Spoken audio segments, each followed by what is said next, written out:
It's time for AggroChat, the official podcast of the Tales of the Aggronaut blog and stalwart gaming community, where we talk about stuff and things, and the stuff about the things, and sometimes gaming. I'm Belghast, and let's start the show. Hey folks, it's that time again. Time for another episode of AggroChat. This is episode 482. Tonight I'm joined by Ashgar. And Grace. Hi. And Tam. Hello. And that's it. Not forgetting anybody this week. We're just a little small. Yeah, we had folks who had other plans for various things. And I am assuming, at least in one case, we'll get an origins report when Kodra gets back. So I get called an influencer fairly often, and it annoys the hell out of me. But apparently I did that this week. Yeah, you can't help it. You're just influential. So, when you went back and started playing FF14, it influenced me to also do this thing. And suddenly realized that, oh crap, the expansion is coming really soon. Maybe I should do literally any of the post-game content for this expansion. Was it when I said in 8 days? Yes. Yep. I was not paying attention, and because I haven't been playing Final Fantasy XIV in a really, really long time. And so, yeah, when you said, oh, it's in 8 days, I went, oh crap, it's in 8 days. Yeah, and as of the time this gets released tomorrow, it'll be 5 days, I think. So, yeah, I logged back in, and oh, thank goodness that hotbars are now savable server side. Oh, so nice. that I wasn't completely screwed, and I had a way shorter time getting back up to speed because I had fully uninstalled the game at some point. And so they've been savable server side for a while, but the last time someone mentioned this, I looked it up. This was like 2 weeks ago, and my last save was in 2019. Yeah, my last save was 2021, so I also uploaded a new copy. Yeah, I recommend it because it's handy for situations like this where you come back in.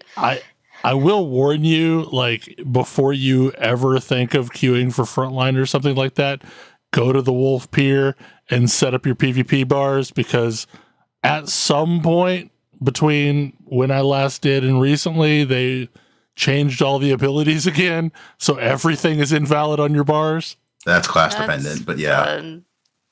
I mean, I almost never PvP in that game, but I should probably go and at least check. But yeah, it's a thing. It's a blessing and a curse of FF14 that there's so much story, and it's so good. But also, when you get excited that there's an expansion coming, and then you realize that you have 6 patches worth of stuff to get through before you can enjoy the new stuff. It's daunting. Yeah, and it's not quite the same size as Endwalker, but like it's still pretty big. And there's a lot of dungeons and a lot of trials.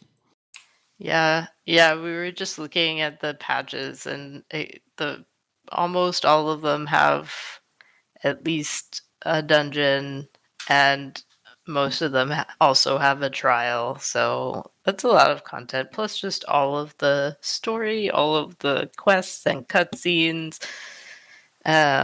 It's just a lot of time, and it's worth it on the one hand because I know I'm going to enjoy the expansion, but it's also, I mean, it's my own fault, but but it's frustrating to have to try to cram all of this stuff in to feel like I'm not going to be excruciatingly behind when the new stuff comes. Yeah, like I wish I had done, like, I've not touched the Endwalker Alliance raid. I've not touched the Endwalker proper raid. Like, I have no idea what any of that stuff's doing. I've not finished the Hildebrand quest chain, which was the artifact or weapons or Zodiac weapons for this expansion. So yeah, like there's huge gaps in my knowledge about some of the side content in the expansion.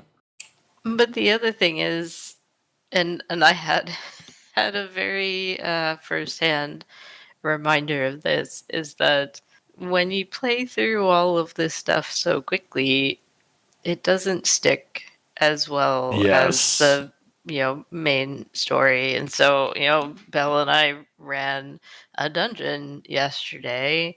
That was one of the end game capstone dungeons from one of the previous expansions, and boy, I barely had any memory of it at all. I did not remember the first boss at all, and I only just very vaguely remembered the rest, and like that's kind of sad. So yeah, that part of it is a bummer, because some of the dungeons and things that I've done so far in these patches have been fun, but I know that they're all going to pass by in a blur, and I am never going to remember them when I get them in a roulette in 6 months. Yeah, I mean, it's not like Heaven's Word, for example, where we were doing the two or three expert dungeons over and over and over and over to the point of like memorizing them. And most of these dungeons I've done maybe once or twice. Yeah. And I wonder how many dungeons in FF14 I can pull from memory. Probably Snowcloak. Snowcloak's changed. I hear. Yeah. So I don't know that I could actually. I don't know that I could ever actually tell you anything about Snowcloak, considering how much of it I spent in states of not entirely awakeness. Yeah, it puts you to sleep, the lullaby. I don't remember anything about Snowcloak, but I sure remember like jerking awake and being like, "Oh shit, gotta heal the tank." Yeah, they like that's been the weirdest thing for me, is going back and doing all of the content that they updated so that the duty support system could heal it and tank it and whatever it. Well, the main story roulette pieces also have been reworked, and now I can't get nearly as much knitting done during them, so I don't know whether to be grateful that they're faster or mad. Depends on what you get, because admittedly, nothing is as long as Praetorium was, but I have gotten Ultima in that, and you still get the Ultima cutscene, and it's still just as long. Yeah, like I feel like they could have trimmed some of that, and also some of Baelsar's monologue. So Baelsar's monologue's whatever. It's Nero's monologue that's got me. Yeah, Praetorium. Nero. Well, you got two of them. You got Nero and then Baelsar, and like both of them could have been cut in half, and you still would have gotten the idea. Just like Livia's monologue could have probably been cut in half. I haven't done that since they redid that fight. They cut her fight in half. Yeah, like she is no longer in the mecha suit anymore. Like it just starts with her after you've broken her out of the mech suit. So like no more bombing phase where you're trying to break her shields. All of the go collect oil or go collect, turn off spotlights, all that stuff's gone. You don't blow a ship out of the sky anymore. Like it's real streamlined. It's way less epic, which is sad, but it's also extremely fast compared to the old version. Right, but when was it actually epic for anybody other than people who were playing in 2013? Yeah, like it wasn't. It wasn't. Because, like it was very quick. Like we had to watch the cutscenes, so everybody got to see their cutscenes. But, nobody got to see anything else. But yeah, like we all knew how to do skips to avoid fighting packs, and everybody rushed the teleports so that you could go inside and not have to fight anything. Like, there was a rhythm to it, and it wasn't a good thing, probably. I gotta say, like, the biggest change is the fact that they normalized all of the markers for all of that old content, so that, like, group together marker, tank buster marker, they all are the modern versions of those things. Yeah, which is extremely helpful for somebody who's coming back after not playing for a year or so and doesn't remember most of the dungeons except for that one that I had really forgotten, and it had a mechanic that I was not prepared for. And I died. There's a couple of newer fights that, like, have questionable visualization, but, like, really the marvel of Final Fantasy XIV has been how easy it is to largely just wing these fights, because we know what all these symbologies mean. Yeah, it's extremely nice to be able to come back and not be completely lost. It's still intimidating, because as I was just complaining about before the show, I had forgotten that I never leveled a DPS. So if I wanted to continue through the content, I had to heal it. I mean, I guess I could have bought some gear for a summoner, but I really don't remember how to play that. So a little bit intimidating, but hey, there's a trust system, so I only have to do dungeons with strangers if I feel like it. Yeah, like, the hardest thing for me has been remembering to make sure I have tank stance up. You would think in a decade they would have figured out a way to make that not get shut off all the time. Nope. Whenever you get synced down, it gets shut off, and I always forget. Right, okay. So they made the icon change now when you're in tank stance, which helps me a lot. Right. But, like, they've had a decade to resolve this. Like, I don't understand why it's still a thing. And it's not like there are multiple levels of threat ability. So, like, it's not switching between, like, some of the other abilities where they change names, or it's just the same one that you got at the beginning. Like, I don't know. Like, I still kind of, like, I've been leveling Gunblade this week because, like, it's the last of my tanks that are not 90. And that class kind of feels like the also ran of tanks. It's not bad, but it's not particularly great at anything. People who play it really love it. Like, to me, it kind of feels like a watered down warrior. It does not feel at all like warrior to me. Or I may also Like, just it be... feels mostly like playing a Dragoon, quite frankly. I may also not be using half the abilities, which is probably why it feels like warrior. I've also never done any of the quests for Gunblade, so I'm probably missing some abilities. Well, that means you're missing it. Ah. Well, I feel a lot less bad about letting you die in that dungeon today. If you've never done any of the quests, you're missing continuation at a minimum. Probably. I don't... Bell. I have AoE aggro, and I have a 3-hit combo, and, you know, do your job quest. For anyone listening to this podcast, do your job quests. So, like, I've been playing a machinist for a really long time, and I just realized there was one quest that I never completed. Oh. Is it the one that gives you your robot? No, it's the one that gives me flamethrower. I just haven't had flamethrower. Wow. Aren't there quests after that that give you important things? I don't think I have. Flamethrower is pretty early. I don't think I see. I don't know. Like, I don't know if I have any showing up underneath the MSQ on my machinist. Look, it's fine. It's perfectly fine. Gunblade is a perfectly effective tank without any of these abilities. I am mad at you. I am not running any more dungeons with you. I have like 6 MIT abilities. I have a heal. I have an AoE threat, and I have a single target threat. Like, what more do you need? All of the abilities you've hit between those things? Psh, it's fine. You're right though. Flamethrower is the last thing you get is for a job quest on Machinist. Yeah, there was just the one left that I don't know why I never did, but I never did it. Like, I only ever started leveling Gunblade just so I could feel okay about deleting a bunch of tank gear. Something else. It's really, really, really easy to reacquire lower level gear in this game. It is. Yeah, if you've never done any job quests, you're definitely missing continuation. One of the most important Gunblade ability to have.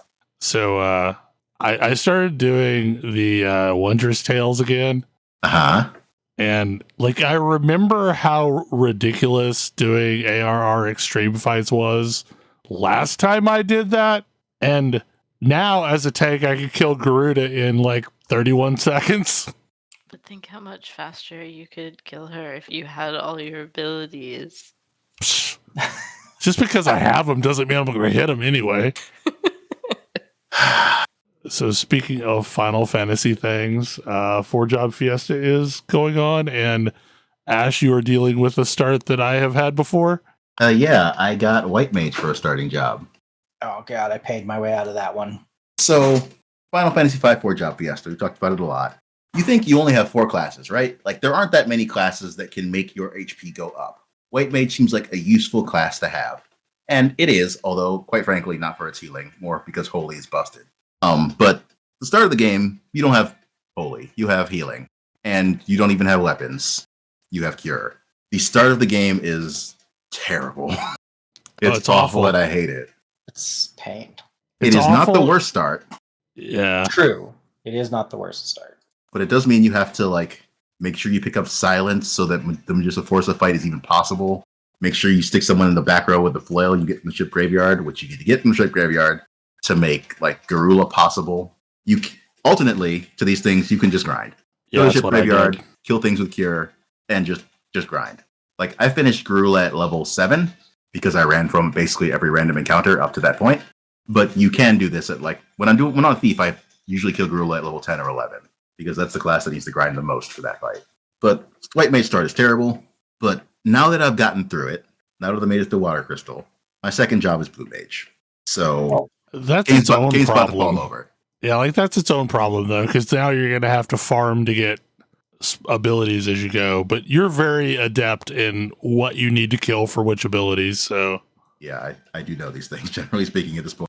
Dorn Chimera is really the thing that you care the most about, isn't it? Getting the mana to cast that spell early is kind of questionable. And being able to survive it initially is also kind of questionable. So, like, you can pick up Aqua Breath later. You can't get it until after the fire ship anyway. Because you need Castle to blow up to remove the wall. But since you've spent all this time on White Mages, everyone should be able to heal at this point. Everyone can heal a little bit, yeah. And now people can use swords and shields. Blue Mage is busted.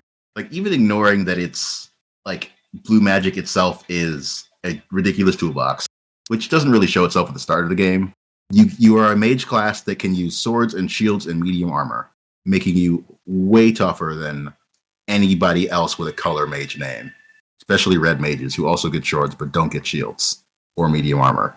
So yeah, for anyone who started with White Mage, it gets better. It's still kind of annoying to have to deal with that yet again. Like, if you can get to the ship graveyard and don't mind grinding, you can fix a lot of your problems there. Yeah, but I don't grind in this game, except for sometimes for money. Like, I don't think, unless I'm starting with Thief, I don't think I ever grind for levels. Yeah, I do grind on Thief because. Yeah, although if you're a Thief, you can do a different sort of grinding. Wyverns in Walls Tower drop Mithril Knives, which can make the Garula fight way easier because that's one weapon past what you're supposed to be able to have.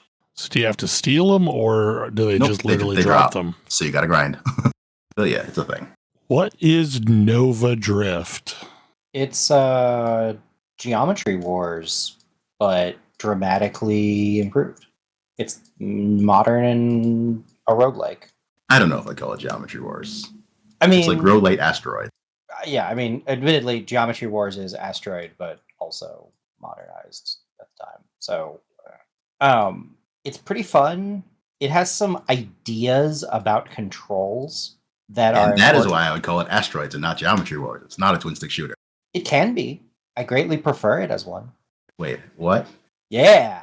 So I bounced off this game instantly because I was like, I hate tank controls. Because the baseline controller spec is you have a thrust button, you have a shoot button, and left and right on your controller alter the direction you're pointing. So like if you want to go the other direction, you need to turn until you're pointed the right direction, much like Asteroids, and hit the button to go. And I don't love it. And I was curious what this looks like on mouse and keyboard. Oh, on mouse and keyboard, it's doing a different thing. It's like it really wants to have you use your I don't know. It's really awkward, and one of the first things I found was like, hey, here's the settings that let you change what input it's looking for. So if I play it on mouse and keyboard, I move the mouse to which direction I want to point and use the thrust and shoot, and it feels way more natural. But it took me a while to figure that out. But it's really cool. Like once I got into it, the game is really neat, and it does some really just interesting stuff with its. It does some really interesting stuff with like its power ups. But yeah, changing the controls to function based on the position I'm pointing. They also give you the gamepad aim style, digital, analog, or directional, and directional was what I wanted. I did not even know this was an option. Yeah, it was pretty transformative for me.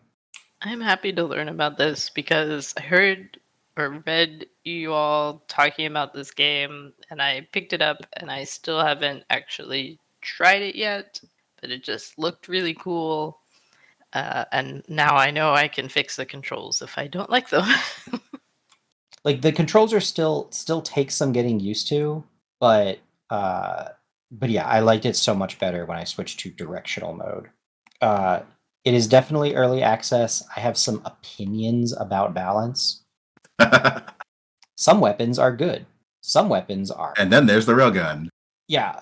There's two weapons that I've had that are in the extreme. The first time I played, the other problem with the first time I played was I picked the railgun, and the railgun is bad. Maybe it's possible to make it good, but I haven't figured out how. Salvo is a busted. Salvo has some fire rate problems, but it's still pretty strong. Yeah. Does it? I didn't have anything that I ran into with. I didn't have anything with Salvo that I ran. Like I got to Salvo is how I got the furthest. I got to like level 200 and some, or however that works. It's the furthest. It is by far the furthest I've gotten. I usually get to like 20 or 30 maybe. I do think Salvo is probably a little too strong for what it is. I was like, whoa, all right. It is now. Don't get me wrong. Salvo may be busted strong, but it's so fun. Salvo is just you shoot missiles. And I read the description. It was like, oh, there's probably like the description is when you hit the trigger, you fire a salvo of all of the missiles you've charged up. You charge up 4 missiles every half second. And I thought, yeah, okay. I mean, there's probably a upper limit. There is not. So I don't know, chilled, avoided some boss shots, got that number up to like 300, press the button, and everything on the screen dies. Your rate of generation does slow down after a while, but yeah, it's still very high. I will admit, the first time I read it, I expected them to cap it at like some multiplier of the rate. Something even slightly sane. 3 times, 5 times, something like that. No, there is no cap. That's hilarious to me. It's also just, it's a really like, it reminds me of Geometry Wars because it's like got nice, bright neon colors, and it's just like chill and peaceful to play. And let me tell you, when you have a jet-lagged baby, something that is chill and peaceful to play, it's worth a lot. But yeah, Ash turned me onto this one, and I'm glad he did. It's been a lot of fun. So when you say Need for Speed Most Wanted, are you talking about the roughly decade-old game? No, I don't think so. Maybe there's a Need for Speed Most Wanted. I have to look and see when this was released. There's a Need for Speed Most Wanted that I remember playing, where you choose between playing like a getaway driver in a sports car or a cop. No, I think that was officially Need for Speed 3 Most Wanted or something like that. Okay. no, this game is from 2012. Then it may be the one I'm thinking of. Maybe there's no point in which I was playing as a cop, but it reminds me of nothing so much as Burnout, and I really love Burnout. It's got so like my secret is that I really like arcadey car games. I've never gotten into like Forza, but I actually really love like I loved Midnight Club. You should really play the modern or the latest Forza Horizon game. Okay. Because like So if that there's is Forza Motorsport, which is like the simi games, and then there's Yeah. Forza Horizon, which are the arcadey games. Okay. and I did not know there was a distinction. it's nothing but like vehicle mini games. So I mean, like there's a bunch of races and stuff, but like there's this giant open world to roam around in cars, and kind of imagine what if you had Mario Party but with cars. I mean, one of my favorites of these was Burnout, and that was basically what Burnout was. Yeah, You like mean Blur? No, I mean Burnout, where like you did have races, but you also had like make a ridiculous wreck mode. Oh yeah, crash mode and all that stuff. Yeah, crash mode and one of the things that I was getting in Need for Speed Most Wanted is that in order to unlock like boss cars, you have to beat them in a race, but then you also have to like blow them up, and that was pretty fun. Yeah, like this has got a weird auction house kind of system that like running events builds up a currency, and then you can like buy vehicles either from a store or from other players. And in my experience, like the vehicles were super cheap, bought off other players, so that you could like pretty much get whatever you wanted. It's like set in Mexico. I don't know, like the Horizon Festival is the in-game reason for this existing, and it's like a Olympics of cars kind of concept. And like there's really good radio stations, and you can just kind of chill out and drive around. And if you want to pop into an event, you like drive up to the area and it lets you enter the event. Like it's almost a car MMO, but like not really. Like if you've got friends that play, ghosts of their cars appear in the world, and you can like see them. Like you may be competing against them without you actually really competing against them. It's interesting. It's a weird thing, but like the Horizon games are great. Highly recommend. I don't know that I actually own it, but like it's on Game Pass, and that's how I've played it mostly. But I think it's got crossplay with everything.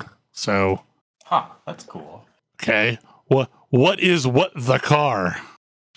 It is the extreme other end of car games. So do you remember What the Golf? Vaguely. Like, if you haven't played What the Golf, I highly recommend it.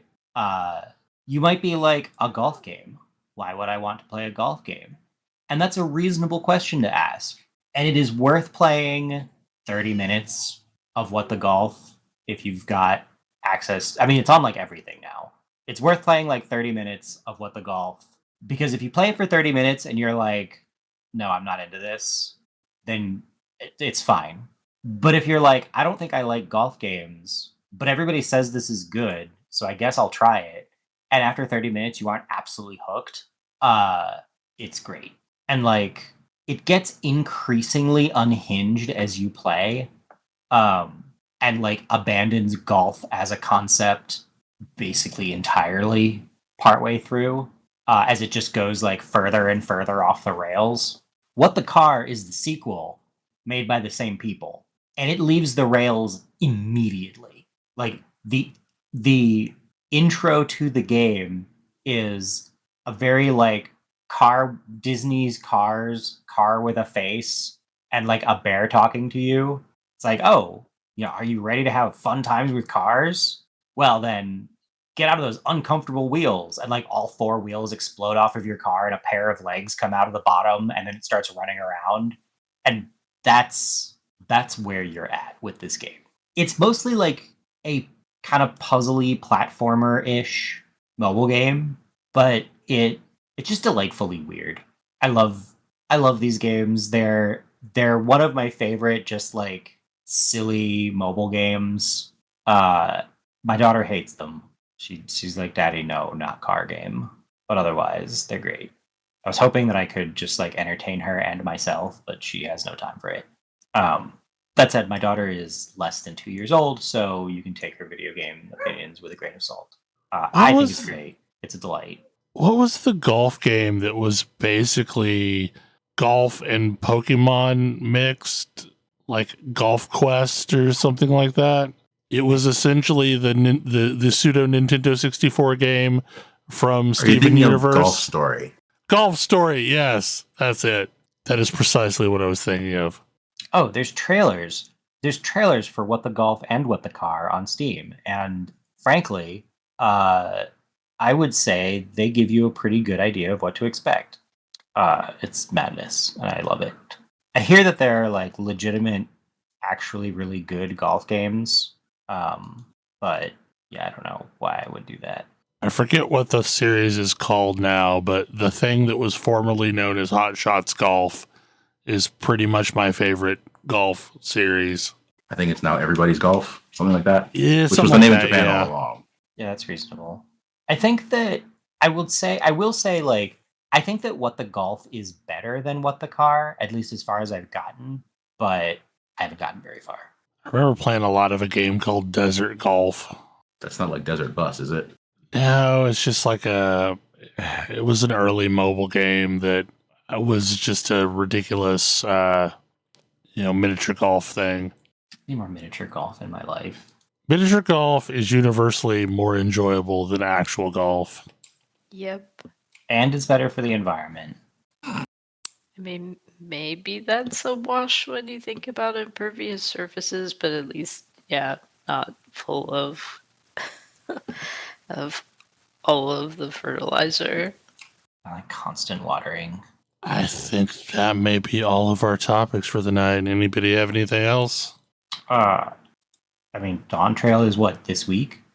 Yeah, Yep. Dawn Trail Early Access will have happened before the next show. Shadow of the Erd Tree is out, and I have had no time to try it. Yeah, I hear a bunch of people came down with Erd Tree Fever on Friday. Sweeping the nation. I personally also have not tried it. It's on I know I want to try it, I just haven't had the time, traveling and etc. Nintendo Direct was a thing. There was some interesting stuff on that. Yes. So, yeah, that was actually an interesting thing. Starting with a not specifically Nintendo-focused announcement, but dear Lord, what? Marvel vs. Capcom collection? Yeah, that's like a pretty tight collection there.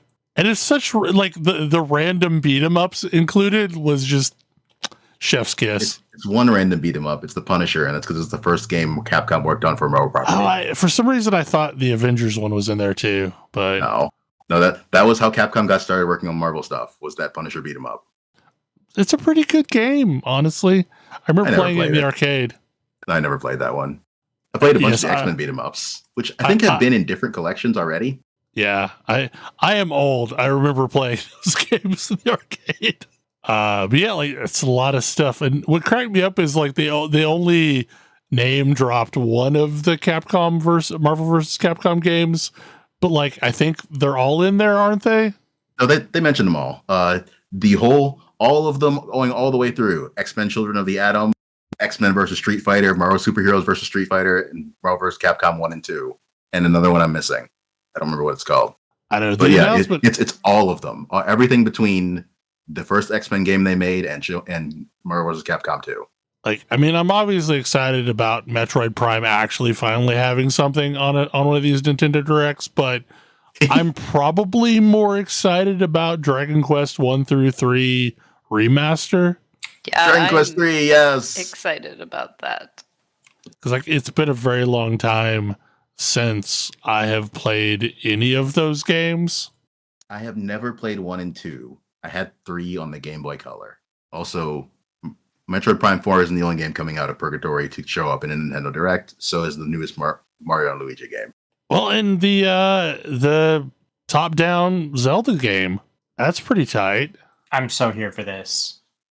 I'm so excited to have a legit mainline Zelda game where you play as Zelda. And also it looks hilarious. Well, and it's the same art style as their, remaster of the Game Boy game that I'm trying to blank on the name of. Link's Awakening. Awakening, yeah. And yeah, I really my joke was that, hey, a new Zelda game. It's been a long time since Link Between Worlds. Yeah. No, that Zelda game announcement was probably single-handedly made me think, hey, maybe they will make Zelda games that I like still. Because I thought that we were just done with that. And it's not a spin-off. It's not a, it is The Legend of Zelda. You play as Zelda this time. Yeah. Zelda doesn't fight with a sword. I would say Zelda has never fought with a sword, but that's categorically untrue. If Zelda's fighting but she tends to fight with magic. Yeah. If Zelda's fighting with a sword, somebody's about to have a very bad time. Look, Zelda was great in the first Hyrule Warriors. Although, admittedly, the sword was an option and maybe not the best one. But I'm also really excited that Fantasian is going to be releasing on a platform I can play it on. Is that That is Final the Fantasy Apple Arcade exclusive Final Fantasy game. Yeah. I'd forgotten about it because it was an Apple Arcade exclusive. Yep, Wait, it is. I'm confusing this with the Persona folks make Final Fantasy V. No, that's Metaphor ReFantasio. And that was at a different, that was at one of the different conferences. Sakaguchi Hironobu built this game for Apple Arcade, and it is a very Final Fantasy-ish game, but it's been exclusive on Apple Arcade for 2 years, something like that. 3 years. 3 years? Yeah. Asian. And it's finally coming out on Switch. So I am happy to see it on something else, and we'll play it. Maybe we can get Blue Dragon to come back to a modern platform. That would be an interesting thing to see. Boy, that would be a whole time. That game was interesting in a bunch of ways and had camera controls that wouldn't let you invert Y, and I hated that. So yeah, we talk about how Epic Game Store is a marketing void, but wow, I'd forgotten this game existed. Yup. Apple Arcade does pretty well for itself, to be fair. Sure. But boy, the overlap between it and what you might call core gaming is... Which is why it's weird for Mistwalker to release a game exclusive to Apple Arcade. Apple be paying the big bucks. Hope they got paid enough. I mean, I guess they're about to get paid some more. It's really weird to have Square Enix publishing this, though. Just saying. Yeah, I know. I thought that too. But who else is going to, I guess? I mean... Atlas or Nintendo themselves, quite frankly, would have been other reasonable options. Yeah, I thought it was one of the better Nintendo Directs that we've seen in a bit. There's a lot of stuff on there. Like, I still think the Xbox showcase of the pseudo E3 shows was the strongest, but like, this is maybe my second favorite. I think this is probably my favorite because, yeah, Zelda and Metroid and Monster Hunter Stories is coming back. Wait, no, that was already a thing. Zelda and Metroid and Dragon Quest and Mario and Luigi, quite frankly. I'm really looking forward to the Machine Games Indiana Jones title, because the first two Wolfensteins were real strong. The third weird co-op game, not so much. Any final thoughts? I can think of. I'm glad that so many people seem to be taking their own takes on FF5. We might be talking about Warhammer releases here shortly, as the next Age of Sigmar version is out this week. I mean, officially the day we record podcast, I think. Oh, well, not next week then. Well, hopefully you enjoyed the show, and we will see you again next week. Good night. Good night. Good night. See you.